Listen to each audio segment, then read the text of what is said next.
things I'd be looking for and how they apply to triathlon. So, all right, so if we talk about kind of this functional assessment thing, it's sort of like just a buzzword that gets thrown around, and it's hard to know what really entails. There's no clear definition, but to me, it's just kind of overall looking at someone's posture, how they move, and how that will apply to and affect their sport-specific movements and their swim, bike, run. It is really a ground-up approach, looking from the feet all the way up to the head posture, and then it involves just looking at how someone moves in multiple planes of motion. So in triathlon, usually we're looking, somebody moves forward in the sagittal plane. That's what we're trying to do, is produce force and power to move forward. But there's also a lot of adjustments and that need to take place in these other planes of motion. So side to side in the frontal plane, and then rotationally in the transverse plane. So it's important to look at how someone moves in all these different planes, because a lot of times we just really focus on the forward back. That's where someone tends to be dominant, stronger. So why is this important? So if you think about it, triathlon training is just a portion of our days. So even on our heaviest training days, there's still 70 to 90%, 5% of the day where we're sitting, where we're standing, where we're doing our jobs, sleeping, all these things that will create different imbalances that will carry over into our sport-specific movements. And then if you think about it, kind of just overall, when we want to give somebody a strength program, a stability program, it takes time and energy. And that's something that's really at a premium for a lot of triathletes. You don't want to be spending 2 hours a day doing all sorts of different exercises, because 2020 was a great example. Every fitness professional in the book put out online programs. So it's better just to be able to know, what do I need to focus on? What's going to give me the best bang for the buck? There's useful exercises, and then there's what quote unquote circus tricks. So, do you need to be able to stand on one foot on a Bosu ball and juggle for triathlon? No, if you want to be able to do that, sure, go ahead, that's great. But, it's not necessarily what we need to focus on. So if we look at what we need as triathletes, kind of at the base. Jenny, we can't see your screen. We just see you talking. Okay. At first I thought you were just talking and you weren't sharing your screen yet, but when you said look, I'm like, yeah, nope, we need a screen here. I hit share screen, but is it gone? No.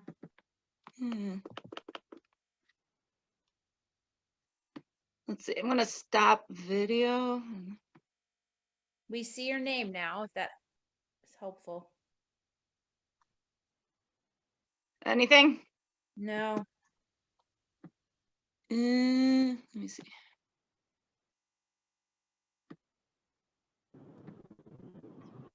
Jenny, this is Tim. What are you on for a device? I'm on my laptop. Like a PC? Yeah.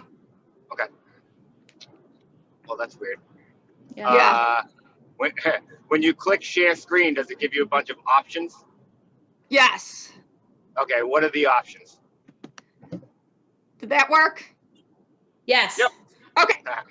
Perfect. Okay. Yay. Okay. All right. Technology. Sorry. I know. We've been having some problems with it today. Okay. There we go. All right. All right.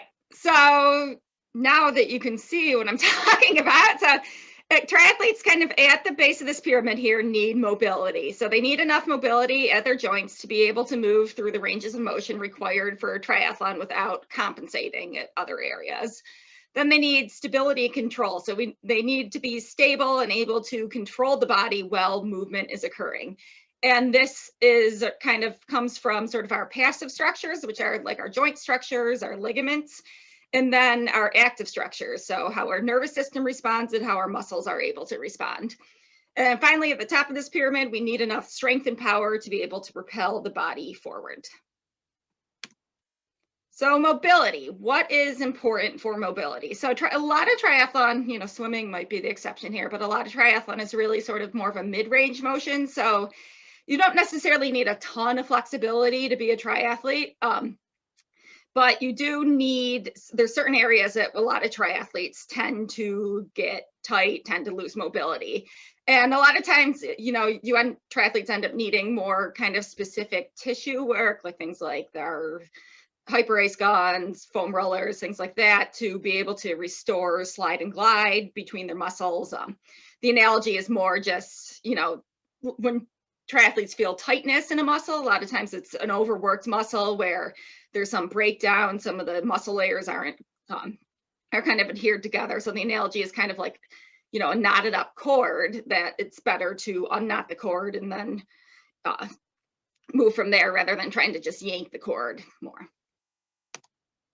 So if we look at kind of some of our specific areas we are concerned with in triathletes, in terms of swimming, this is more, I put it as swim mobility deficits. This is more kind of postural stuff that will carry over to all our motions because it's more just upper body. But a lot of times, especially triathletes who work desk jobs, end up with what we call this sort of upper cross syndrome posture, where the upper back muscles and the pecs in the front of the chest get very tight. And then we get some weakness in through the lower back muscles and the head comes forward.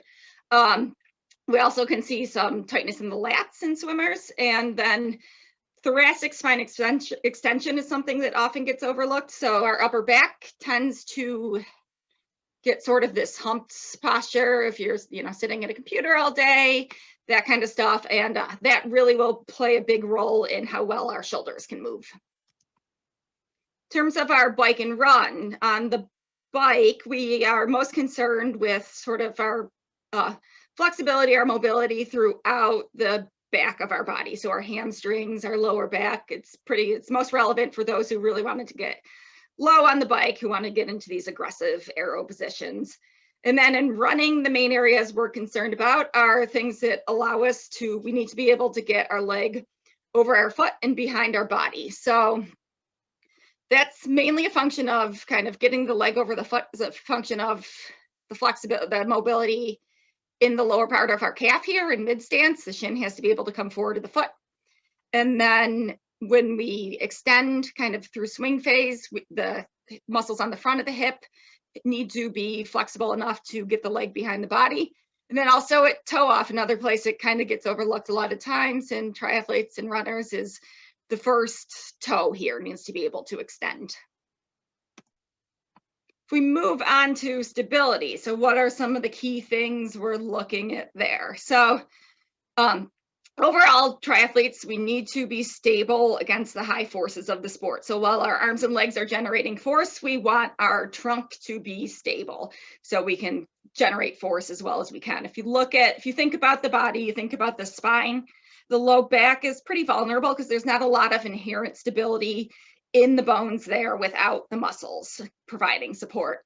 So if we look at some of the areas we want to be stable, a lot of clinicians don't like the term core strength or trunk stability, but it's kind of just mincing words. What we really want to focus on are the muscles that kind of insert onto our spine and provide direct stability there. So our transverse abdominis and our obliques here kind of form like a corset around our trunk. And when they contract, they will increase their intra-abdominal pressure and just sort of brace us against movement.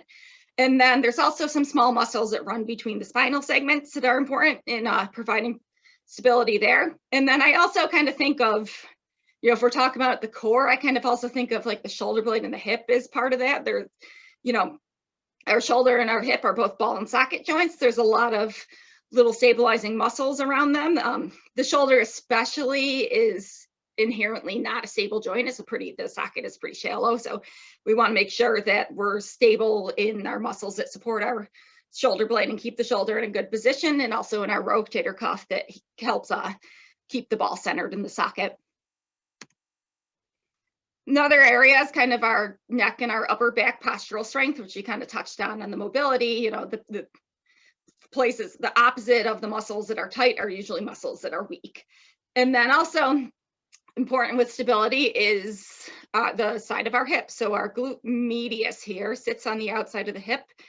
And what it does is it keeps our pelvis stable when we are in the stance phase. A weak gluteus medius will cause our hip to drop and will cause a lot of problems kind of down the line on the opposite side. So we really want to make sure we're stable there and that the pelvis can stay level. And then finally, another place that kind of gets overlooked is our foot stability and our balance reactions. There's a couple just small muscles in the foot here that sort of drive this big toe joint down into the ground to provide stability, and it also sort of raises the arch to make the foot more stable. So those are muscles that kind of get overlooked a lot, but are important in keeping our feet nice and stable. So finally, at the top of our pyramid, where we have our strength and our power. So as triathletes, we need strength to move through water, which is about 800 times more dense than air. We need kind of mostly, not completely, but mostly lower body strength to produce bike power. And then when we run, we need to be able to absorb the ground reaction forces when our foot hits the ground. And then we need to be able to produce force several times body weight to push the body forward against gravity. And we need to be able to do that in a very short amount of time. Usually our foot is only on the ground for less than a quarter of a second. So, that's where power, which is this concept of developing strength quickly, comes into play as well. And a lot of endurance athletes will kind of shy away from doing exercises with higher weights or lower reps, but that's really where we start to increase our strength more. And I also put plyometrics in there, where we're working on getting that kind of stretch shortening cycle to be able to increase power. So some of the benefits we see with strength training is that our running economy is improved. So at any given oxygen intake, we are running faster. It improves tendon stiffness, which makes our tendons kind of springier. And it improves our cycling sprint performance, which maybe isn't important for an Ironman, but if you Swift race successfully like I do and get dropped all the time, it becomes an issue. And then it also improves our power and pace at VO2 max. So that kind of goes along with that improved running economy at at our maximum oxygen intake, we can go faster. But we don't want to start at the top of the pyramid. We want to make sure before we're putting these heavy loads on someone trying to increase their strength that they have both the mobility and stability to be able to move through these movements safely. All right, so how do we check this all out? It's not by staring at your phone on the trainer after a race. So my lovely athlete Nancy here volunteered to be my model for going through some of these motions. I'm just going to show just some examples of motions I check for a functional assessment, and we'll talk about kind of why I look at them, what I'm looking for, and we'll just kind of go through, poke around with Nancy a little bit and just, say what I saw, and then we'll go through and look at a little bit of what we might do about it. So this is Nancy. This is our first motion I had her do. It's an overhead dowel squat. Where did there we go. So we have, feet about shoulder width, bar overhead, just coming down into a squatting position. You have the front view. And then have side view here. Let her go through a few reps.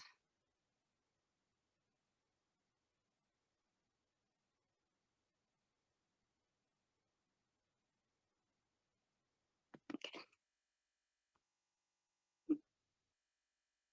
So what are we looking for with this particular motion? So this is we're trying to look at our overall squatting pattern. So what we want to see is we want to see our hips get back more so than the knees coming forward. So really by driving the hips back, the dowel should kind of come down over our midfoot.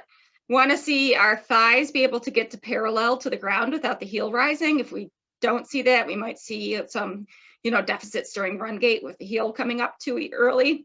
We want to see the knee alignment maintained. So, I want to see the knees kind of coming relatively forward over the feet. People will have different anatomical variations in terms of how their knees are. So we can't necessarily say that, the knee should be coming perfectly forward if someone's got a little bit of rotation in their hip, but do a few other things functional assessment wise to try to pick that out a little bit more. And then in terms of our upper body, we want to see the arms be able to stay back and that upper back, the thoracic spine to be able to stay extended. And we want to see the head sort of stay in this neutral position and not come forward. So why is this something we care about for triathlon? So sort of if we see deficits in our squatting pattern, so it's this idea of kind of a quadricep versus glute dominant squat. If we look at a glute dominant squat, that's where we see our hips get back nice and far versus our knees coming forward more. So if our knees come forward more, it puts more pressure on the knees, obviously. And this can have implications on run gait. A lot of times people who have more of this quadriceps dominant squat pattern you'll see things like kind of overstriding a little bit in the run gait, landing too far in front of the body and things like that. And then also, as I was saying, it kind of gives us an idea of sort of our upper back and calf mobility. So if the thoracic spine can't stay extended or the arms are coming forward, we might see some deficits there. So what did we see with Nancy here? So kind of overall from this front view here, there's not really much I'm seeing that would be cause for alarm for me. So the knees are staying kind of relatively over the feet. I did have the luxury of being able to slow this down frame by frame, and her right knee did do a little bit of like a wobbly thing towards the bottom, which you can't necessarily appreciate in the still picture. But overall, there's nothing too crazy here. And then if we look from the side view, so what I really like is that her arms are staying back nice and far. This thoracic spine is staying nice and extended. The head is a little bit extended here, but I don't think that's not something I would think is a problem. I think it's something she's just looking at the bar, and I cued her not to. We wouldn't see that. The only thing I would say is that you can see the knees are kind of coming a little bit further forward of the toes than we'd like to see. So we're, ideally we would want to be able to get the butt back a little bit further and the knees not forward quite as far. But the heels are staying on the ground as well. So that's a good thing as well. So no issues with calf mobility there that I'm seeing. So then if we break that down a little bit further from the two-legged squat, then we're going to move into a single leg squat here. So, I mean, I'm pretty sure probably most people are familiar with most of these motions, but we'll go through them. So we've got on one foot, just coming down into a single leg squat position here.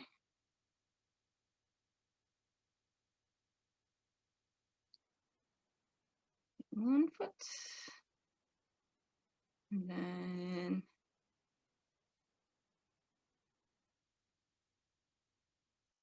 left foot here.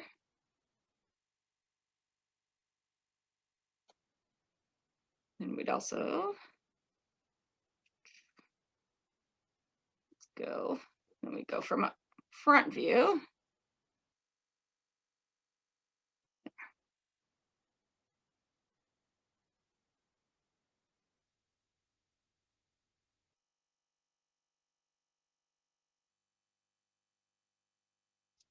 Got our right leg.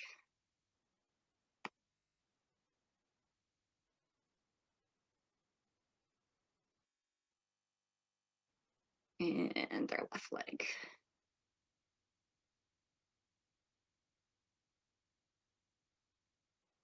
All right. So our single leg squat, what are we looking for here? So we really are paying a lot of attention to what our trunk and the pelvis do. So we want them to stay pretty level. We don't want to see excessive leaning of the trunk or excessive dropping of the pelvis. A little bit's normal, but we don't want to see too much of it. Again, we want to see that knee alignment maintained. So whatever the person's kind of normal posture is, we want to see them be able to maintain that as they come down. Ideally, the knee should come forward over the second toe in line with the hip and the foot. But again, there's individual variations in the posture. Again, we want to see our hips come back.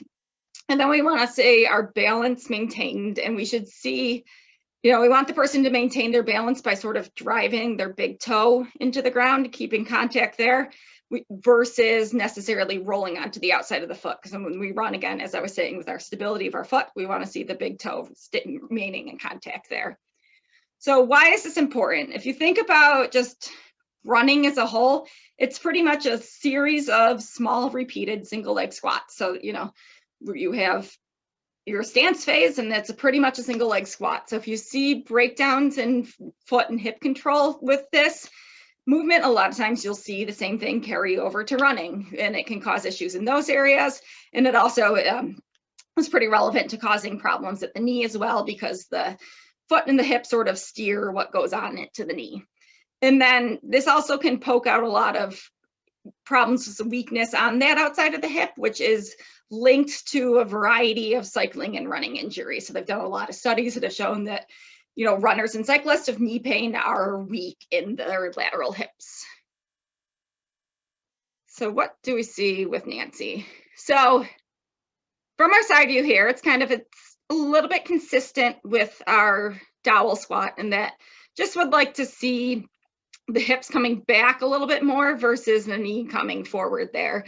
And then, you know, I didn't do a static posture on Nancy's picture in here necessarily, but she does have a little bit, kind of her lower back arches a lot, which we'll see a little bit more with that in a bit. Then from our front view, so we do see some signs that there's a little bit of weakness on the outside of the hips here. So if we look on the right side, the knee alignment really isn't that bad. It's staying fairly well in line with the hip and the foot, but you'll notice that her kind of shoulders and trunk are shifted onto that side. So on that side, that's more of she's kind of compensated for the weakness on the hip on that side by shifting her upper body over to keep the pelvis up and take a little bit of pressure off of it. On the left side, we see kind of, again, some signs of some weakness on the outside of the hip, but this time it's kind of manifested, if you'll notice, that the knee is really sort of falling to the inside of this line from the hip to the foot. So on this side, you know, she's kind of compensating more by throwing the upper body. This side, the upper body is more upright, but the knee is collapsing in a little bit more. So it's just sort of different manifestations of just this muscles here aren't kicking on to keep things stable. All right, so then sort of moving on to the ground, next movement we're going to look at is our bridge and our single leg bridge. So go kind of hips up, and then just alternately extending one foot then the other. And Nancy was great. She gave me her hands on her hips here, which is a great cue to see what's going on.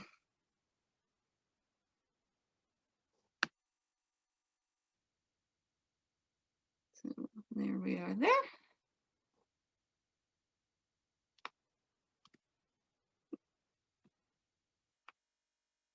So what are we looking for with this one? So again, we're looking for our pelvis, our hips to stay level and stay in line with the shoulders and knees when the leg is raised. So we don't want to see a lot of dropping or rotation in our pelvis. We want to see, you know, it's kind of hard to see this necessarily, but the movement should be initiated by our glutes, by our butt muscles.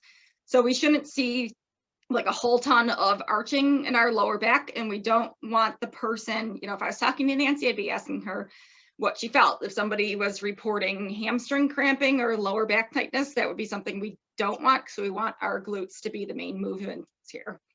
So why is this important? So in running, you know, our glutes are some of the strongest muscles in our body. We want them to be what's powering us when we are running versus overusing our lower back muscles and our hamstrings.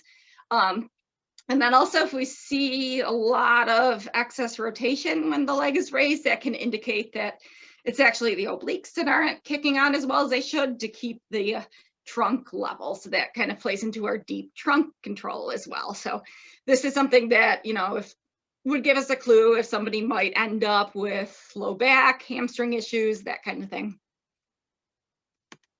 So what do we see here? So, you know, I just kind of sent these to Nancy. I wasn't necessarily cueing her while she was doing them. I think if we, you know, the hips are a little bit lower than we'd like. I feel like, I know I have worked with Nancy a lot, so I know that she's very good about using her glutes. I feel like, you know, this is the kind of thing I would have to see if it was necessarily a weakness versus it was just me. If I cued her to get her hips up further, I feel like she could.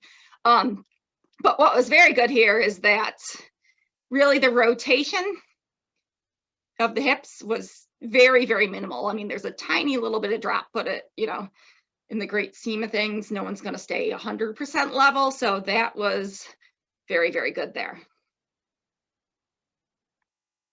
So next, getting a little bit more into our lateral hip strength, we have our side plank with hip abduction. There we go. So this is one of those motions that ends up being really tough, just like for most people. But it's coming up. Side plank there. And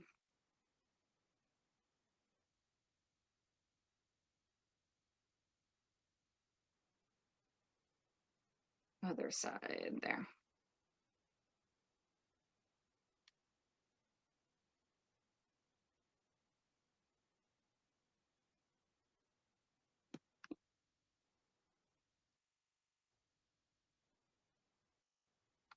So what are we looking for with this movement? So we want kind of to see a straight line from our shoulders through our hips, through our knees to our ankles. This alignment should be maintained when the leg is raised, and we want to see, most people's tendency will be to kind of rotate back. We want to not see that. So why is this important? Kind of as per our single leg squat, our lateral hip and our trunk muscle strength is really important in maintaining our pelvic alignment, as we've said. And then also our plank positions kind of draw in a little bit of our shoulder blade stability as well. So if someone really struggles with that, you might look to the shoulder as well. So so I'll just add that I'm a mean coach. I know that Nancy's been having a little bit of pain with this motion even before I made her do it. So it's me being mean. But so what do we see here? So we definitely see kind of the hip dropping when the leg is raised there. And then the other thing, you know, the limitations of video here are that we don't have an overhead camera. So it's a little bit hard to see what's happening, but it, you know, you can just kind of tell that this hip rotates back a little bit.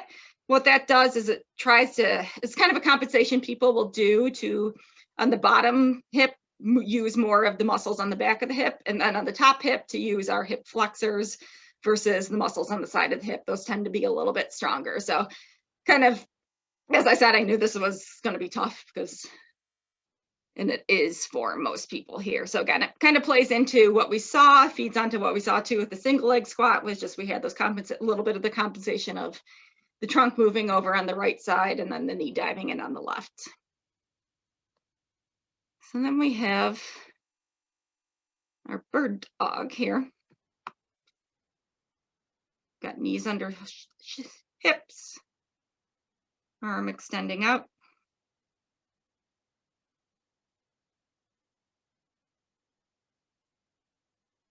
Just doing a few reps each side there.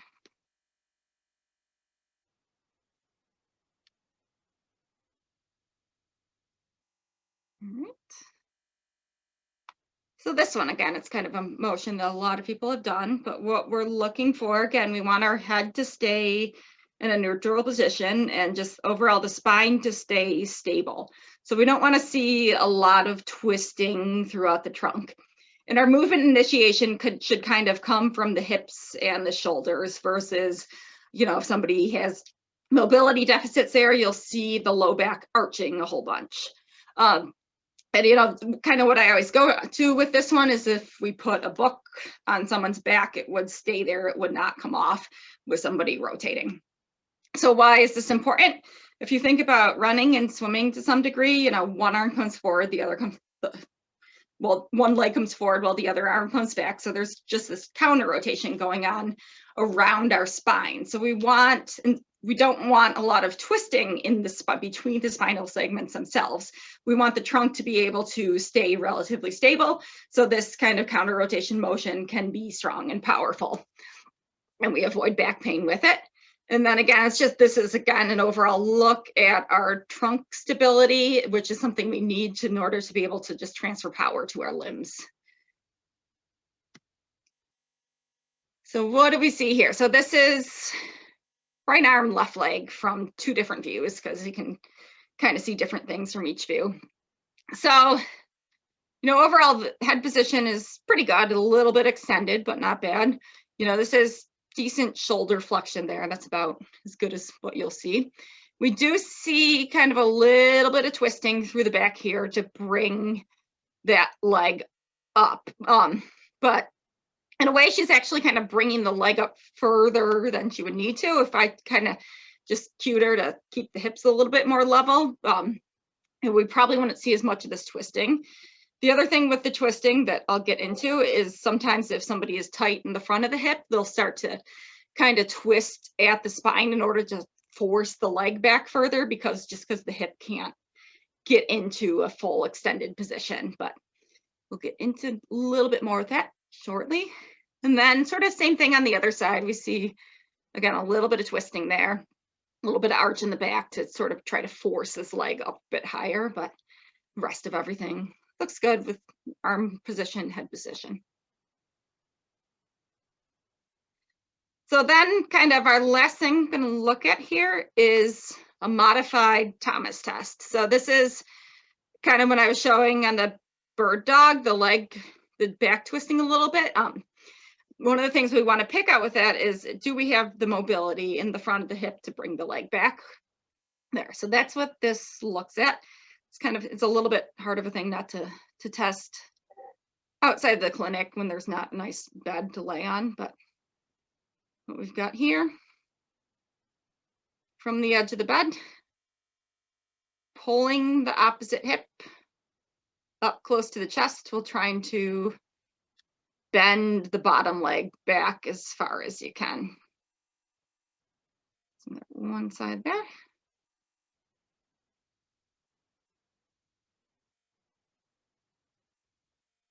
And the other side there.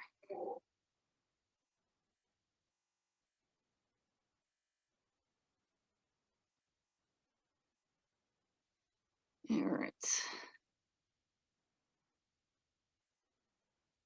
So what are we looking for here? So what we want is our thigh should stay in contact with whatever surface the person is on into full hip extension. We want to see the knee be able to bend to 90 degrees with that. So if the thigh starts to come up, we start looking for some tightness in the hip flexors on the front of the hip. If the knee can't bend, that would indicate some tightness in our quadriceps. So why do we check this? Again, going back to our mobility, what we need mobility in is our hip flexors, and hip flexor shortening is really common in triathletes, particularly those with desk jobs. So if you're sitting all day, kind of, especially right now, everyone's responsibilities are different. If you're sitting all day with our hip flexors in a shortened position, then we add in biking where our hip flexors are in a shortened position, and then we try to get up and run. A lot of times people just don't have the mobility there, and they'll start to compensate throughout their lower back and cause a lot of issues. So again, good efficient running form requires the ability to get the leg behind the body. And our hip flexors actually, we want them to get a little bit of a stretch when that leg is behind the body, because the stretching will actually cause the muscle to contract. It'll make for a more efficient running form that will bring the leg forward. And it's kind of, as I was saying, the lack of hip flexor mobility ends up causing compensations that stress our lower back, it stresses our hips, it stresses our lower legs as well as they try to compensate. So what do we see here? So, I've worked with Nancy forever. I've seen her in PT before. I know that the hip flexors have been an area we've tried to work on, and you can see that the leg is not getting totally straight flat on the table here. So, again, going back to that bird dog where we saw a little bit of rotation too, I would say, working on some of the mobility in the front of the hip is something we would want to do. All right, so it's kind of an example of things we'd look at. It's not everything included in a functional assessment, but if we look at from what we looked at, sort of our summary of our key findings to address. We saw that quadricep dominant squat pattern. We saw some lateral hip weakness and decreased control in a couple of the tests, and then we just saw those limitations in hip flexor mobility. So how do we address this? We definitely consult our notebooks. But I'm gonna go now to kind of an example of program I use.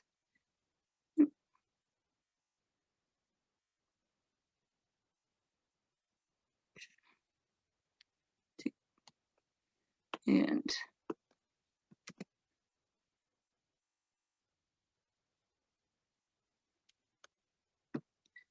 this thing logs me out every other second.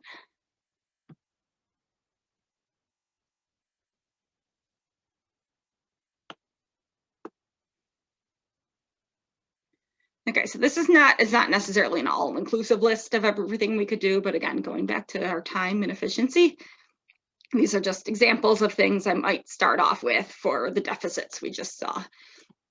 So our first video, I'm going to play this for you, and then I'll describe what we're getting at with it.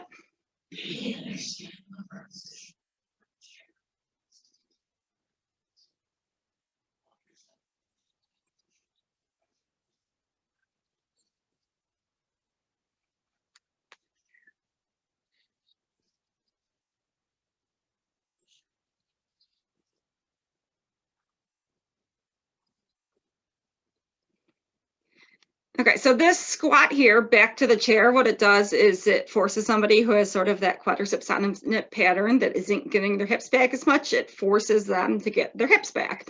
Then with Nancy, I also might add in the band just because it...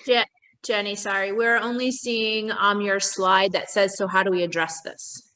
Okay. Sorry. It's okay.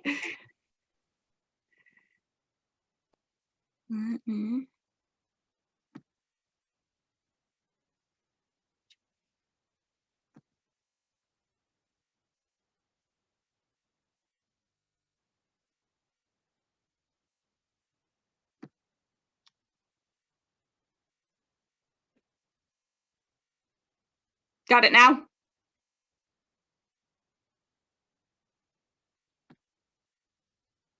Did that work? Okay, sorry. All right, so let me play that again.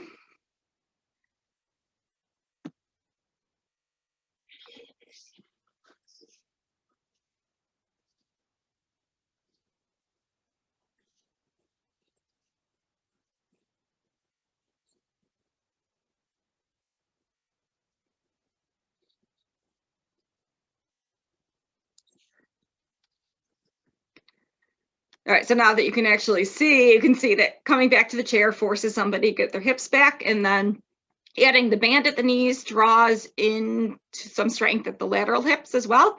So it's kind of two birds in one stone there. With someone like Nancy, I know she's strong enough that I would probably add like a kettlebell, a weight, something to be held in front of the body just to make sure we're loading enough to get adaptations and build strength there. All right, so next, kind of a couple things to address that lateral hip strength.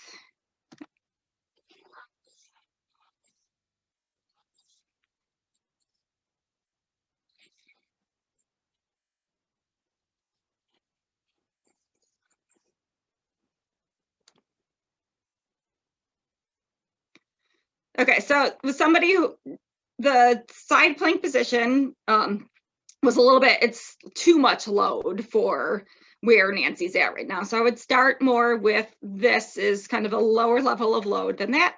And by doing it against the wall, what it prevents is it prevents our pelvis from being able to rock back like we saw in that side plank position. So it really kind of isolates the outside of the hip. And this is kind of one of those sneaky exercises that doesn't look that difficult on the surface, but a lot of times it ends up tiring out pretty quickly. So, you know, sometimes you can add a weight to it, but a lot of times just using the leg, using body weight ends up being enough load. And again, kind of going towards modifying to a lower load to with the lateral hip.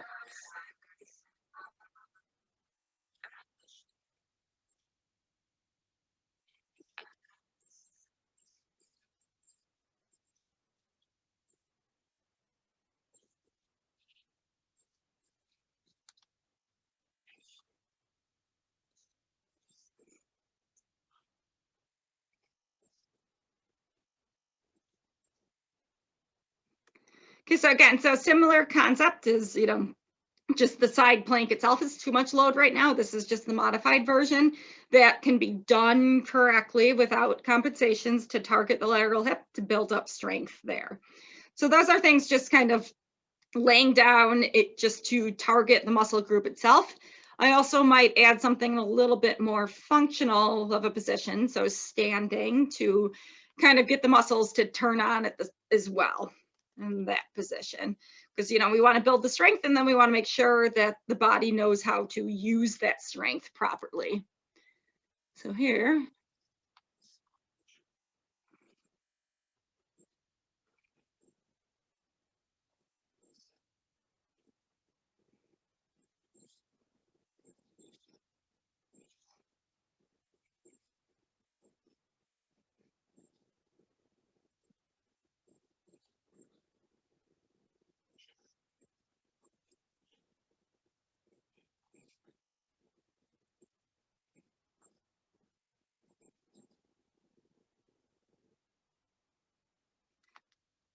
okay, so if we think about, this is something that this leg here is kind of in a little bit more functional of a position if we think about running.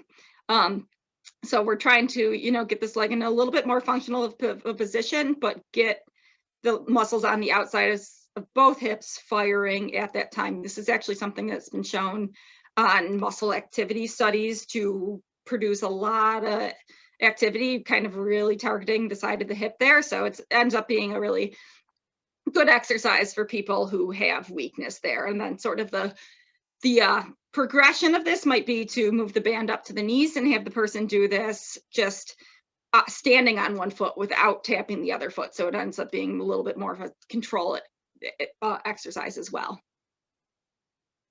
So then something else I might give Nancy here is a trail leg or foot lunge or split squat.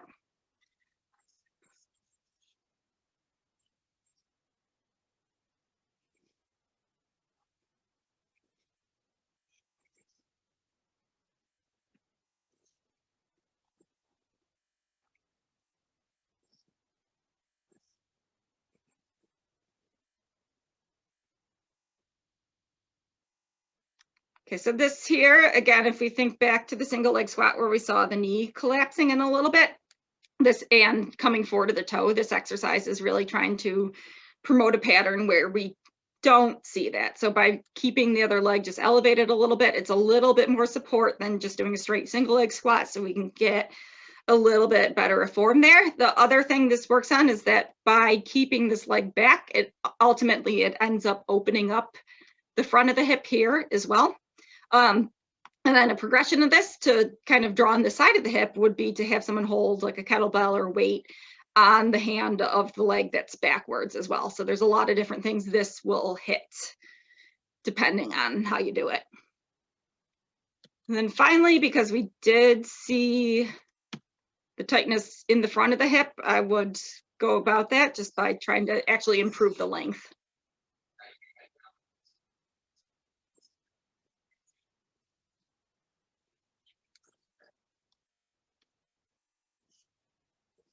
So again, there's a million different ways you can stretch a hip flexor. This just tends to be the one that I use most often, but because we did see an actual mobility deficit preventing Nancy from being able to get her leg far enough back, we would want to actually physically stretch the muscle to try to improve its length. All right,